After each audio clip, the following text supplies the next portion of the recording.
Meus irmãos, vamos abrir a palavra do Senhor no livro de Amós, capítulo 4. Esse é o texto da nossa pregação nessa noite. Amós é o capítulo 4. Que bênção, meus irmãos, poder partilhar mais uma vez a palavra do Senhor com vocês.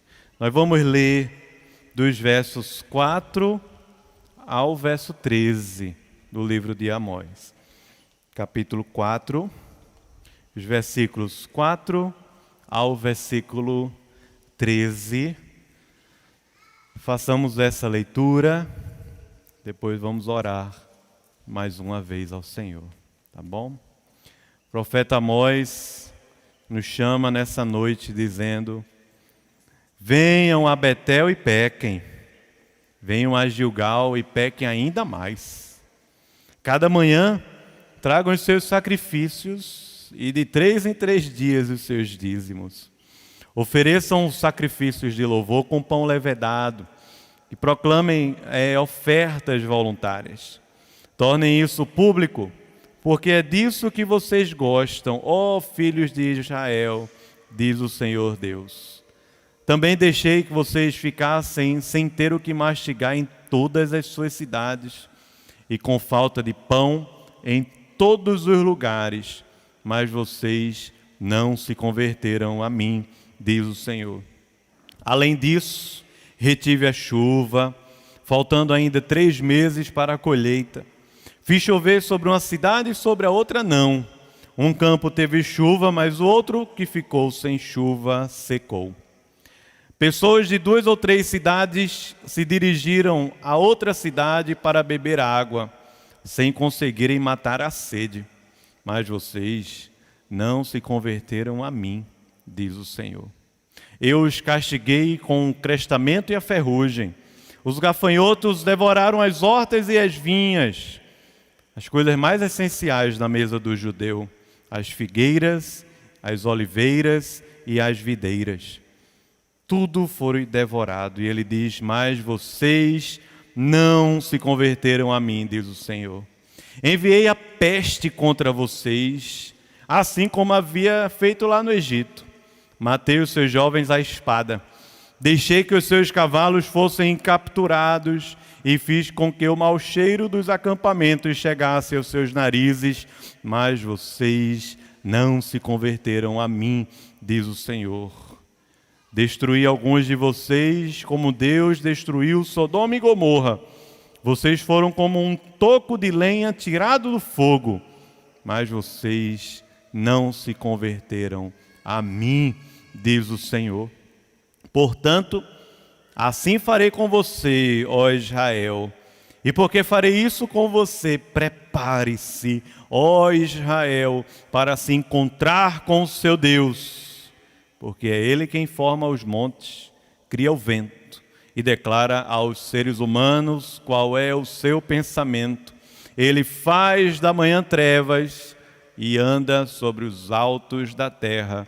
Senhor, Deus dos exércitos, é o seu nome. Amém. Mais uma vez, vamos orar ao Senhor. Pai, lida a tua palavra, nós te pedimos, ilumina o nosso coração, para que possamos aqui compreender e conhecer ao Senhor. Abençoa-nos, ó Pai, a todos, com a Tua graça e o Teu Espírito, em nome de Jesus. Amém. Amém. Meus irmãos, nós vivemos numa sociedade que glamouriza as tragédias. Essa semana, nós nos deparamos com a situação de divórcio de mais um casal famoso. Foi a Sandy e o seu marido. Como é o nome dele, o marido? Lucas Lima. Se eu não escrevesse aqui, eu também não saberia. Sandy e o seu marido, Lucas Lima. 24 anos de relacionamento, 15 anos de casados. E vejam as mentiras que nós fomos expostos ao longo da semana. Eles disseram: Tivemos um relacionamento muito bem sucedido. O amor que temos vai durar para sempre. Vivemos um relacionamento muito feliz. Nós somos melhores amigos. Seremos sempre uma família. Meus irmãos, como essas frases todas terminaram em divórcio e alegria em nossos dias. Nós glamorizamos a tragédia. E na época de Amós não era tão diferente, porque o auto-engano também havia tomado conta do coração daquele povo. O povo lá em Amós seguia a mesma teologia de Sande e o seu marido. As coisas estão dando certo. Então, é isso que importa.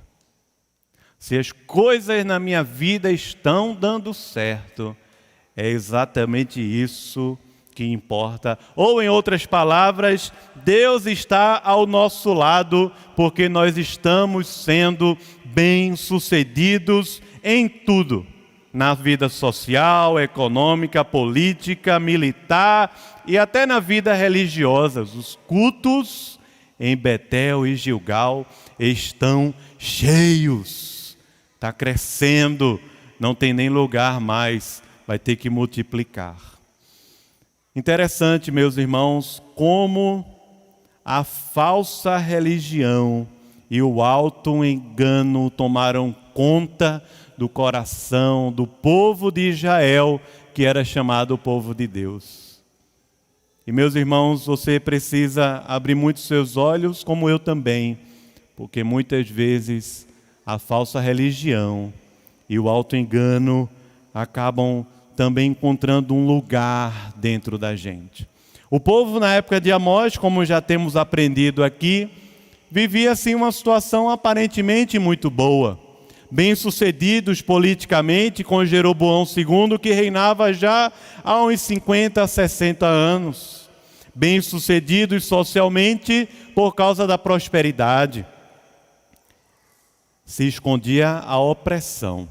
Como vimos no capítulo 4, logo na parte inicial, as mulheres com muita riqueza, com muito glamour, com coisas da moda, e pessoas sendo oprimidas na sociedade.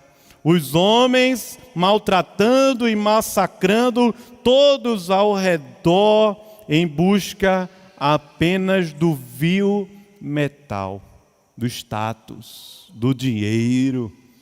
Uma prosperidade que também fazia parte de uma falsa religião ou de um auto-engano. Nem sempre, quando estamos bem financeiramente, as coisas estão boas na nossa vida com Deus. A situação religiosa do povo, como já falei, parecia também muito próspera. Os cultos em Betel e Gilgal cheios. No entanto, nós precisamos lembrar que tanto em Betel como em Gilgal haviam ali um bezerro de ouro que fora estabelecido pelo rei Jeroboão I, quando o reino de Israel fora dividido. De um lado ao outro do reino do norte, um bezerro de ouro, para que as pessoas adorassem aquele bezerro de ouro, e assim a teologia bíblica e a revelação de Deus fossem misturadas num sincretismo e misticismo terríveis. Nós podemos conviver bem com a idolatria, nós podemos conviver bem com a injustiça, nós podemos conviver bem com a imoralidade, nós podemos conviver bem com toda essa tragédia, contanto que a minha vida seja bem-sucedida. Contanto que tenha dinheiro, contanto que haja prosperidade, contanto que haja crescimento social, contanto que a minha vida melhore, nós podemos conviver bem com tudo isso. O profeta Amós não aceita esse tipo de coisa. Na verdade, o Senhor não aceita esse tipo de coisa.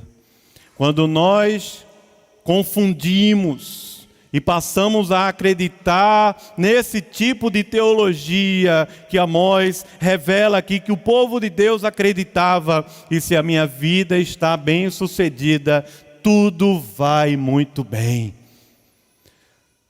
Deus alertou ao povo. O profeta Amós alertou especialmente em duas áreas. Primeira, a idolatria. Segundo, a injustiça social que fazia com que houvesse prosperidade em algumas famílias. Queria pensar nesse texto junto com os irmãos, entendendo aqui essa parte que lemos, capítulo 4, versículos 4 a 13, sobre os perigos da falsa religião. Em primeiro lugar, porque ela apresenta um louvor inaceitável diante de Deus. Nós encontramos isso nos versos 4 e 5. Em segundo lugar, porque não se volta para Deus quando é repreendido. Versículos 6 ao 11. Em último lugar, porque os perigos da falsa religião nos levará a um encontro com Deus. Só que esse encontro com Deus é um pouco diferente do que você talvez imagine. Porque o encontro com Deus que é relatado nessa parte que nós lemos é um julgamento. Aqui há um hino no final desse capítulo 4, mas o hino revela o dia do julgamento do Senhor contra esse povo que tem vivido ali um culto chamado hipócrita, porque é apenas encenação. Que tem vivido ali uma idolatria gigantesca. E tem se alimentado todos os dias com uma ganância na vida social para ter mais, as melhores roupas, as melhores viagens, as melhores fotos no Instagram. E tudo isso em detrimento da palavra do Senhor, daquilo que nós conhecemos como a aliança mosaica, a lei do Senhor, que é pura e restaura a nossa alma. Perceba comigo, em primeiro lugar, como vimos aqui, versículos 4 e 5, essa falsa religião, ela sempre vai apresentar um louvor que diante de Deus, ele é inaceitável. Porque não pense você que está vivendo a vida do jeito que você quer. Não pensemos nós que podemos ser escravos dos nossos próprios desejos, escravos do nosso próprio coração e chegarmos aqui aos domingos com a nossa roupa mais limpa, com a nossa barba bem feita, com o melhor perfume do mundo, como se Deus se impressionasse com o homem exterior apenas. Deus conhece o coração. Deus não vê como vê o homem, Deus vê o coração. Por isso, versículos 4 e 5, o profeta Amós diz ao povo que vocês vão ao culto, mas isso é uma transgressão. Betel e Gilgal, que eram os lugares de culto lá do Reino do Norte, vão lá, porque cada vez que vocês vão a esses lugares, vocês pecam ainda mais. Cada vez que vocês apresentam seus sacrifícios a cada dia e a cada 3 dias, os seus dízimos, vocês pecam ainda mais. Porque vocês não estão cultuando como Deus prescreve na palavra de Deus. E porque o culto a Deus não se reflete na vida em santidade diante de Deus. As duas denúncias que aparecem aqui nos versículos 4 e 5. Vocês não cultuam como é prescrito na lei do Senhor. Vocês fazem de qualquer jeito. É esse pão que vocês trazem levedado, essas ofertas, esses dízimos a cada 3 dias, como se nós pudéssemos comprar a Deus. Deus não está de olho nisso. Então o profeta Amós diz assim: vocês estão apresentando um culto a Deus, um louvor a Deus que é inaceitável, porque é uma transgressão, é um mero ritual e talvez sirva para alguma coisa. A única coisa que serve é para reconhecimento pessoal. Na Nova Versão Transformadora, o versículo 5, veja o que diz em uma outra versão da Bíblia que não é a nossa é a NAA. Veja o que diz na NVT, apenas o versículo 5, uma parte, ele diz assim: entreguem suas ofertas voluntárias para saírem se gabando delas. Já pensou? Entreguem suas ofertas voluntárias. Talvez aquelas moedas que fazem barulho, não é? Que a gente bota bem muito. Ou aquele envelope bem cheio, que não é o nosso caso, mas não entra no buraquinho do gasofilácio, e você fica 1 hora. Não sabem as pessoas que a cédula é de R$2, não é? Mas está cheio, você fica lá. Vocês trazem sacrifícios e ficam se gabando deles. Aqui o profeta Amós, ele é sarcástico para revelar que Israel havia se desviado dos caminhos do Senhor. Continuavam apresentando uma vida religiosa. Era um povo religioso, mas não havia reverência a Deus em coisa alguma. Havia rituais, mas não havia uma consciência de que nós vivemos diante de Deus. O que importa é o que dá certo. O que vale é sermos bem-sucedidos. Só que nós encontramos na Bíblia que o Senhor não requer de nós sacrifícios apenas, porém obediência. Como o presbítero Eli orou hoje, o Salmo 34, perto está o Senhor do que tem o coração quebrantado. Nós não podemos, irmãos, sacrificar a verdade de Deus e a maneira como Deus deseja ser cultuado, por qualquer motivo que seja. Nem para aceitar pessoas na igreja, nem para acrescentar coisas que Deus não falou, só porque você gosta dela, só para atender caprichos pessoais. Não podemos deixar que o pragmatismo tome conta do nosso culto a Deus. Não podemos nos render a essa teologia de Amós, que é muito presente em nossos dias, e até melhor elaborada pelas trevas, chamada teologia da prosperidade, que tem como objetivo agradar apenas o homem e não a Deus. Segunda coisa que nós encontramos nesse texto é que Israel não se volta para Deus quando é repreendido. Várias vezes aparece aqui a expressão, porém, vocês não se converteram a mim. Sabe quando nossos pais, no passado, espero que hoje mais não, no entanto as crianças que aqui estão me ouvindo, quando seus pais, quando seu pai, sua mãe dizem a você, menino, não faz isso. Se você fizer isso, você vai se dar mal.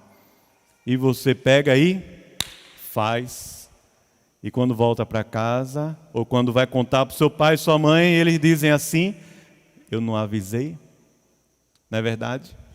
Os pais e as mães fazem isso. Maridos e esposas também fazem isso. O fato é que agora é Deus dizendo, eu avisei a vocês tantas vezes, eu falei com vocês de tantas e tantas maneiras diferentes, que aqui ele vai descrever para nós, no entanto, vocês não se converteram a mim. Pelo menos 5 vezes aparece aqui essa expressão. Aqui uma lista de pecados, ou melhor, uma lista de castigos que vão revelando não a ira de Deus, mas nesse momento a paciência, o amor, a graça e a misericórdia de Deus. Porque o que Deus está falando por intermédio de Amós é, eu tentei de várias e várias maneiras trazer o seu coração de volta para mim. Muitas e muitas maneiras. E nós conhecemos isso pela história. Nós sabemos como Deus usou os profetas. Aqui no Reino do Norte nós poderíamos falar pelo menos de Elias, de Eliseu, talvez de Joel, de Jonas, do profeta Amós, depois de Oséias. Tantos e tantos profetas que avisaram àquele povo para que eles se arrependessem e voltassem-se para Deus. Muitas vezes o Senhor avisou. Aqui a Amós, Deus está falando que também enviou sinais, acontecimentos da vida social, acontecimentos naturais, tragédias, desastres, que não acontecem por acaso, meus irmãos, porque Deus, na sua providência, reina e governa sobre todas as coisas. No entanto, nós hoje, no século 21, não é verdade? Temos tanta tecnologia, tanto aplicativo no celular, tantas razões, o naturalismo e o secularismo que tiram Deus de cena, tiram Deus da história, e nós a tudo atribuímos alguma causa natural. Estamos presos nesse mundo, uma redoma que foi criada sem Deus, como se o início e o fim da nossa história estivessem apenas dentro desse mundo. É assim que nós explicamos a chuva, a tempestade, a seca, a peste, a pandemia. É assim que nós explicamos a crise econômica. É assim que nós explicamos um bocado de coisa que acontece ao nosso lado. Com dados científicos, matemáticos, sociológicos, filosóficos, tanta explicação. Deus está falando ao povo, dizendo assim, presta muita atenção. Porque quem estava por detrás de tudo isso era o Senhor. E a razão pela qual Deus estava por trás de toda essa história ainda não era para revelar a sua ira, mas para revelar a nós, o seu povo, a sua graça, a sua misericórdia e o seu amor, pelos quais Deus nos traz de volta para Ele. Ou melhor, Deus nos chama. Deus nos chama de volta para Ele. E assim nós encontramos nessa segunda parte do texto, quando o Senhor diz no verso 6, que mandou a fome, que os dentes estavam até bem limpinhos, porque não tinha pão, não tinham o que mastigar, não tinham o que comer. Eu mandei a fome sobre vocês, e vocês não se arrependeram diante de mim. Também diz nos versículos 7 e 8, o Senhor diz, mandei a seca. A seca veio sobre várias e várias cidades, e retive a chuva. Mandei chuva numa cidade, tirei a chuva de outra. Pessoas ficaram correndo de um lado para o outro, atrás de água. Mas veio a seca, e vocês não se converteram a mim. Ele diz no versículo 9 que também a colheita foi mal sucedida, porque os gafanhotos devoraram os elementos principais da mesa do povo de Israel. A videira, a figueira e a oliveira. Está faltando. Não tem pasta de figo, não tem o óleo, o azeite, não tem vinho, está faltando. Mandei uma colheita mal sucedida, gafanhotos que invadiram as hortas, as vinhas, as figueiras e as oliveiras, mas vocês não se converteram a mim. Versículo 10, o Senhor diz que também enviou a peste contra nós. Os jovens foram mortos à espada. Houve aqui uma derrota militar, mas mesmo assim o povo não se converteu a Deus. Por último, versículo 11, ele diz, destruí alguns de vocês, como fiz Sodoma e Gomorra. Nós sabemos a história, Sodoma e Gomorra foi totalmente destruída, devastada pelo pecado. Ele diz aqui que alguns se safaram. A expressão aqui é vocês foram como um toco de lenha tirado do fogo. É como se o texto estivesse dizendo assim, alguns foram salvos por um triz. Por pouco foram salvos algumas cidades e pessoas que foram destruídas. Mesmo assim,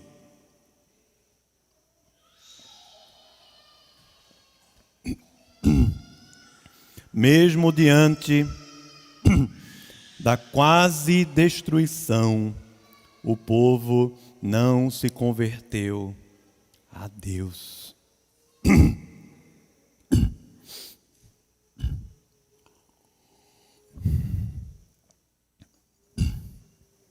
Israel não ouviu a voz dos profetas, Israel não ouviu a voz da disciplina do Senhor.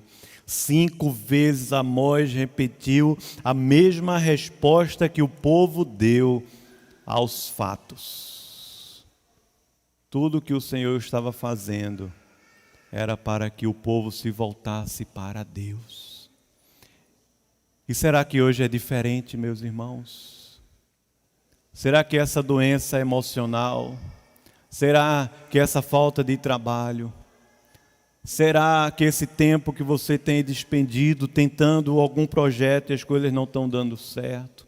Será que essa provação no seu casamento, será que esse tempo que nós vivemos aqui em nosso país, será que tudo isso é obra do acaso, irmãos? Ou é também Deus nos chamando para que nos convertamos ao Senhor, nos voltemos para Deus? Porque as coisas não acontecem como obra do acaso na vida do povo de Deus. Nós temos uma identidade, nós temos uma aliança pela qual o Senhor disse: vocês serão o meu povo e eu serei o seu Deus. Terceira coisa que nós encontramos aqui no texto de Amós: os perigos de uma falsa religião levará a um encontro com Deus, porém julgamento. Aqui não é aqueles encontros que muitas vezes a igreja evangélica faz para as pessoas se encontrarem com Deus. Encontros, eu já vi encontro de casais, de jovens, de adolescentes, concílios, já vi muita coisa, acampamentos. Já vi eventos chamados Encontro com Deus. Quando você vai naquele evento, você tem que se encontrar com Deus. Você se inscreve e vai se encontrar com Deus. Muitas coisas legais, muita gente se converteu por meio desses encontros. Eu não estou aqui criticando, não é meu objetivo, apesar de ter algumas discordâncias. O fato é que o que está acontecendo aqui não é desses encontros, não. É diferente.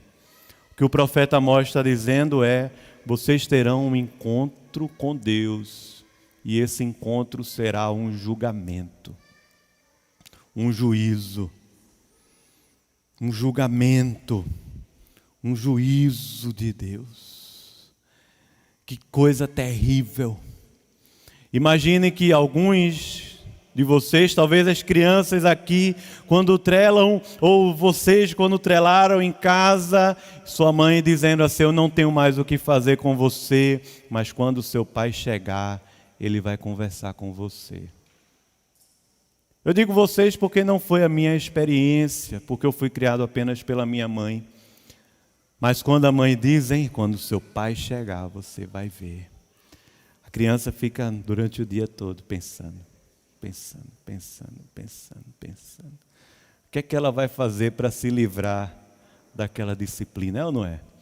Agora imagine o profeta Amós, porque não é pai humano, aqui é Deus. E ele está dizendo assim: vai haver um grande julgamento. Veja o que diz nos versos 12 e 13, vale a pena lermos novamente. Ele diz: portanto, assim farei com você, Israel. E porque farei isso com você, prepare-se, ó Israel, para se encontrar com o seu Deus. Porque é Ele quem forma os montes. É Ele quem cria o vento. Olha o hino, olha a poesia. É Ele quem declara aos seres humanos qual é o seu pensamento.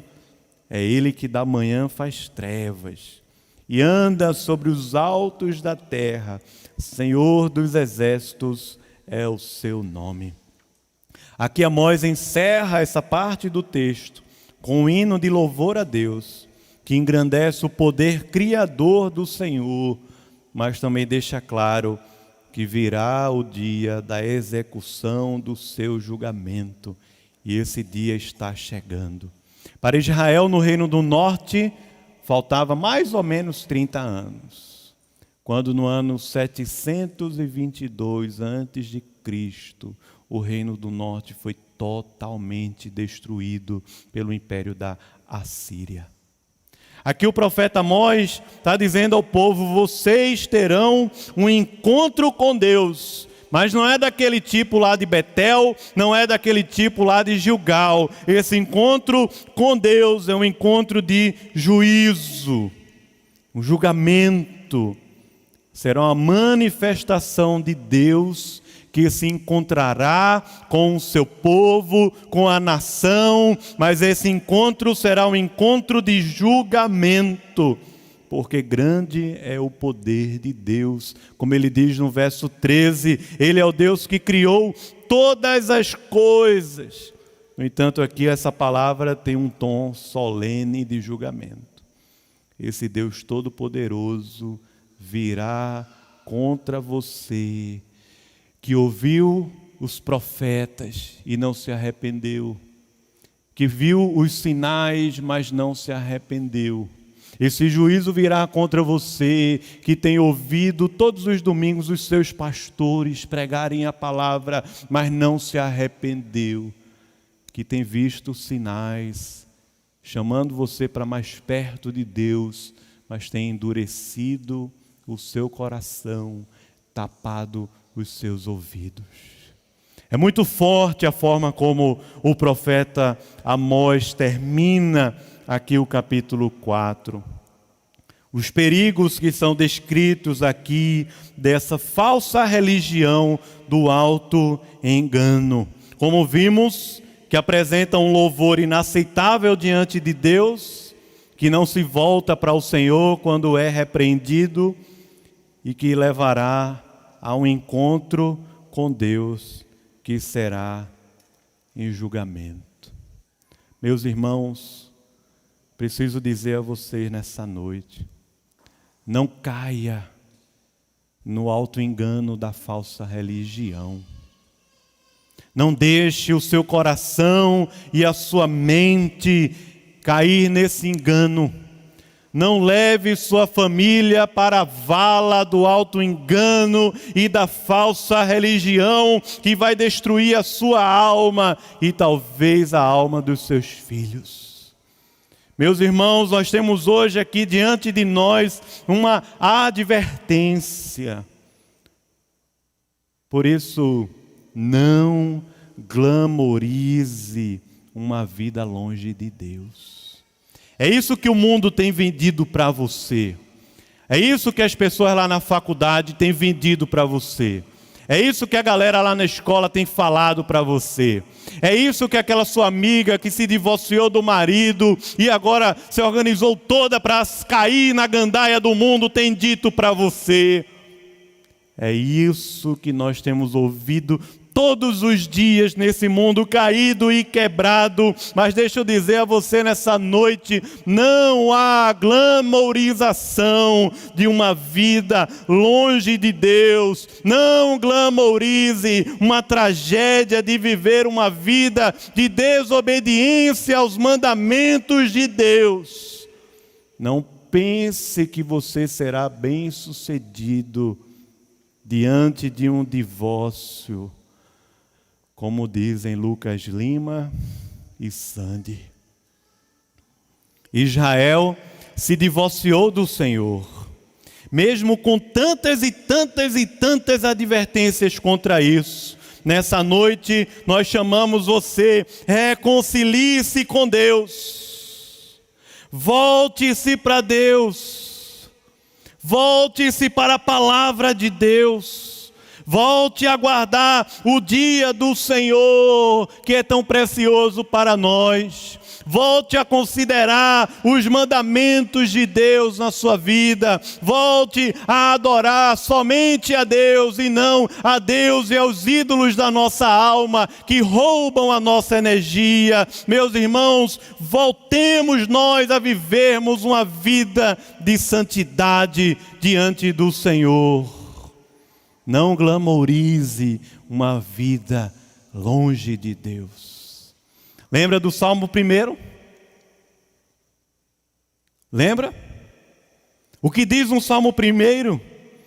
Que apenas o homem que anda longe do pecado e medita na lei do Senhor diariamente é que será bem-sucedido em tudo o que faz. Os ímpios não são assim. Ele diz, são porém como a palha que o vento dispersa.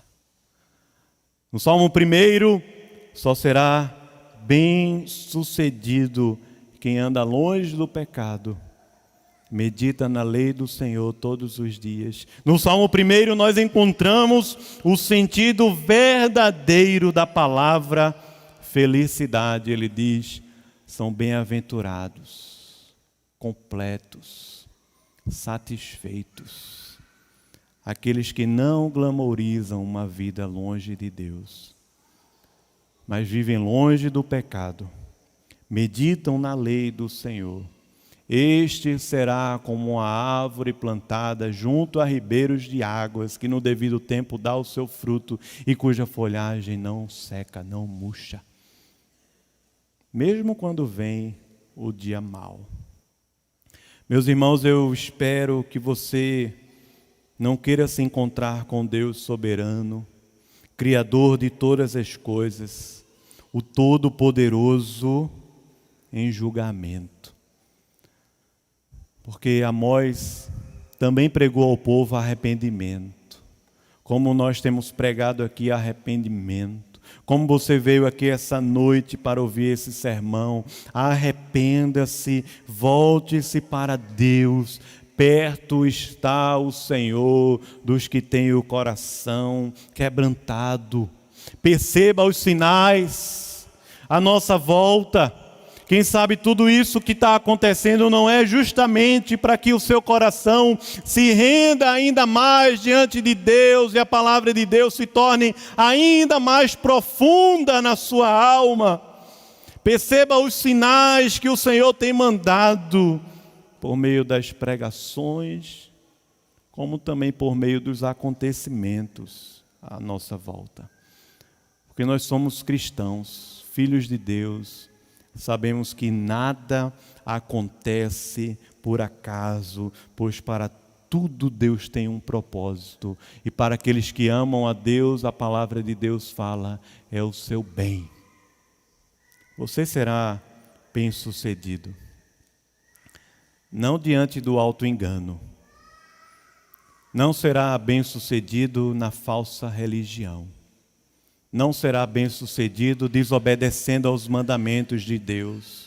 Não será bem-sucedido diante de um divórcio espiritual. Não, não será. Mas volte-se para Deus escutando os sinais, para que você não se encontre com o Senhor naquele grande dia e ouça dele dizendo, enviei sinais, profetas, mas você não se converteu a mim, como ele disse a Israel.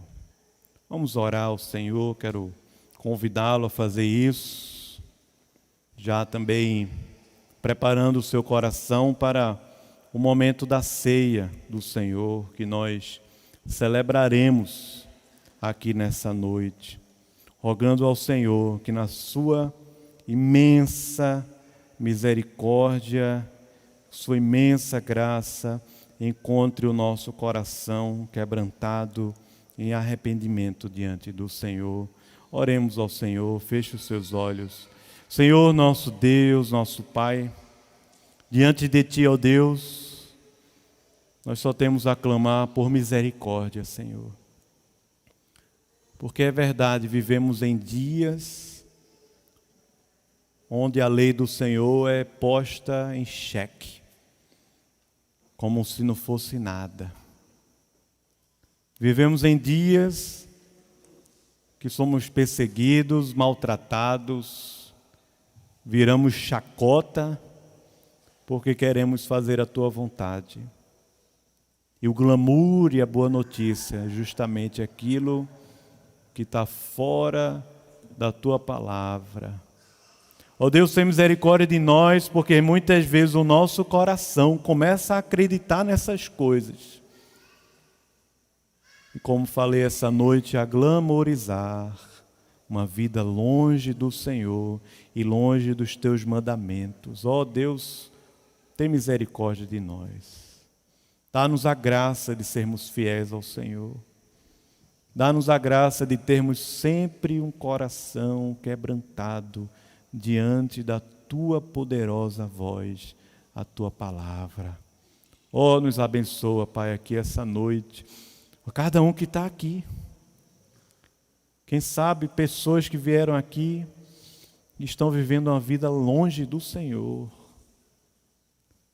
que abriram mão da tua palavra, que têm quebrado os teus mandamentos no trabalho, na família, na sexualidade, no relacionamento com as coisas dessa terra, com ídolos, desrespeitando o dia do Senhor, mentindo deliberadamente. Ó Deus, dá-nos a graça de encontrarmos essa noite quebrantamento, arrependimento, para que possamos viver diante do Senhor, com a consciência diante do Senhor e na beleza da tua santidade, em nome de Jesus. Amém. Amém. Vamos ficar de pé, irmãos, responder exatamente declarando o que foi citado aqui sobre o Salmo 1.